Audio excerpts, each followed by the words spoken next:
Hello, Lower Campus students. As you know, today is Dear Day, and I am going to read a very special book to you, one that my children loved to hear when they were little. It is called Moses the Kitten. It's by James Herriot. He's a very famous veterinarian who lived in England and who helped farmers with their cows and their horses and their sheep and their goats. So let's get started.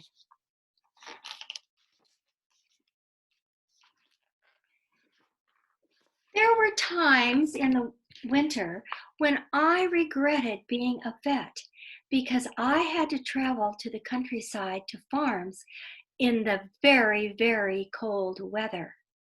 One day on my way to Mr. Butler's farm, I came to the gate at the road. The wind was so cold, the gate was rattling. I didn't even want to get out of my car.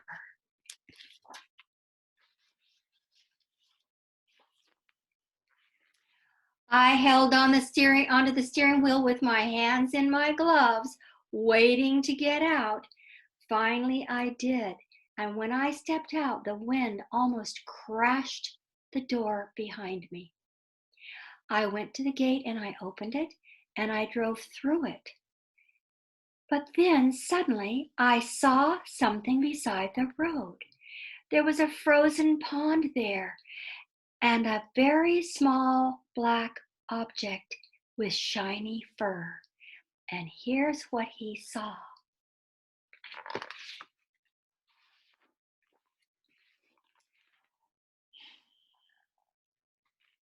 I went over and I looked much closer at that little black furry kitten.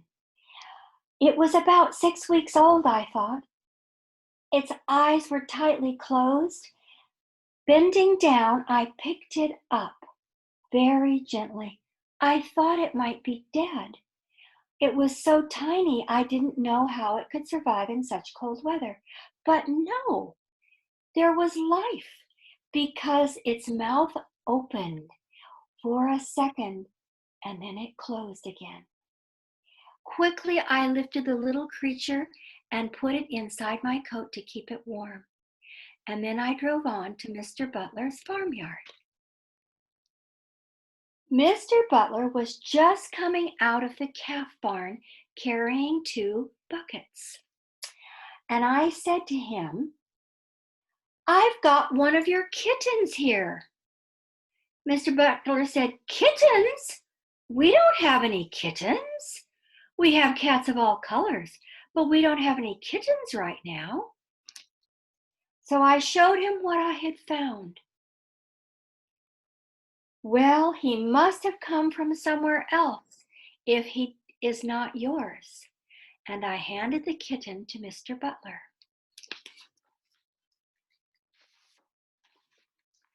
Mr. Butler held the kitten in his big, rough hands, and he said, "Poor little thing, he's only barely alive.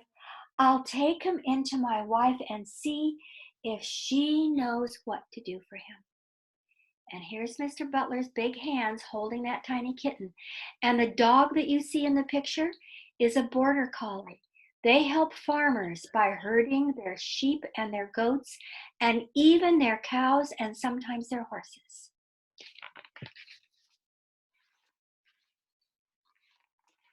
In the farm kitchen, Mrs. Butler was very concerned. "Oh, what a shame!" She smoothed the bedraggled hair with one of her fingers and said, "It's got such a pretty face." I smiled. Here's where Mrs. Butler put the kitten. You're going to find out about that in just a moment. It was standard procedure on a farm out in the English countryside when lambs were found suffering from the cold weather to put them in the oven in the kitchen. Now, don't you ever put an animal in the oven. The farmers and their wives know what to do and how to do this, but we don't. They leave the door partly open. They put the temperature down very, very low so that the animal can get warm. I could just see the little tiny black thing in the oven, and here it is. I don't know if you can see it. It's right there. There's the oven door open. This is the big oven in the farm kitchen. Poor little thing didn't seem to care much what was done to it.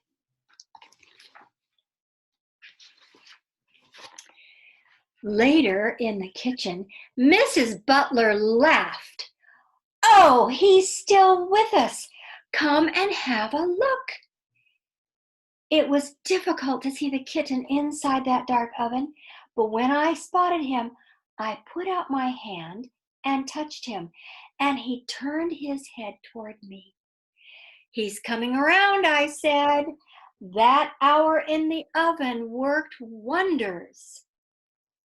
"It doesn't usually fail," said the farmer's wife as she lifted him out of the oven. "I think he's a tough one."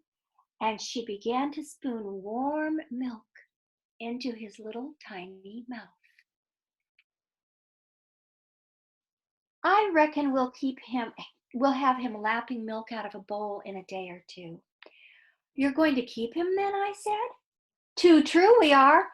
I'm going to call him Moses." "Moses?" I said. "Well, why not? You found him among the rushes along the pond, didn't you?"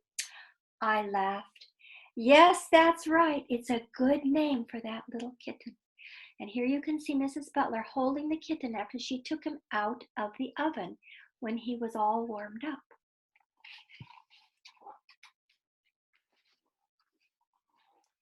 Two weeks later, I was back at the Butler farm, and I looked around for Moses, thinking that now he would be outside with the other cats, because farmers never have their cats inside their houses. Now, farm cats have a pretty good life. They can catch mice, but if they don't, there's plenty of other food around. There's a bowl of milk here and a bowl of milk there, and the dog food dishes sometimes have leftovers in them for the cats to eat.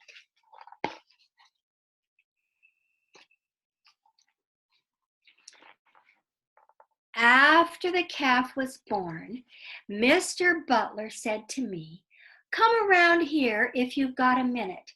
I have something to show you." I followed him into the pig pen along a long, low hallway. He stopped at a pen about halfway down the hallway and said, "Look here."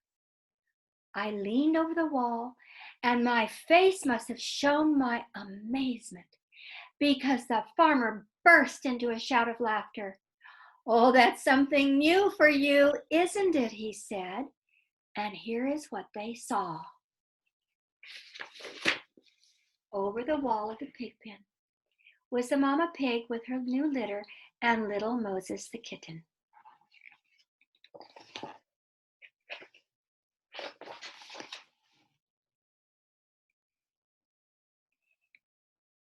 But how did this happen? I still couldn't even believe it. Mr. Butler said, "It was my wife's idea. When she got that little kitten to start lapping milk out of a bowl, she brought him outside to find a warm spot for him in the barns.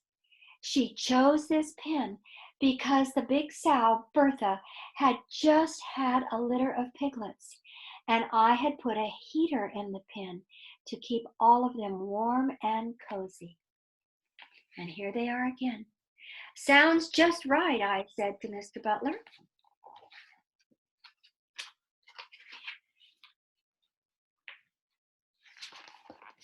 I shrugged my shoulders and I said, "You learn something new every day, but I have never heard of this before."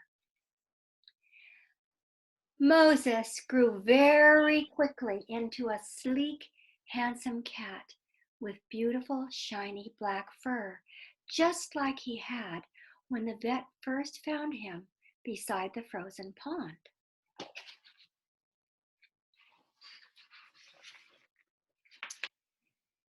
For many, many years, he would be right inside that pen with Bertha to whom he had become very attached.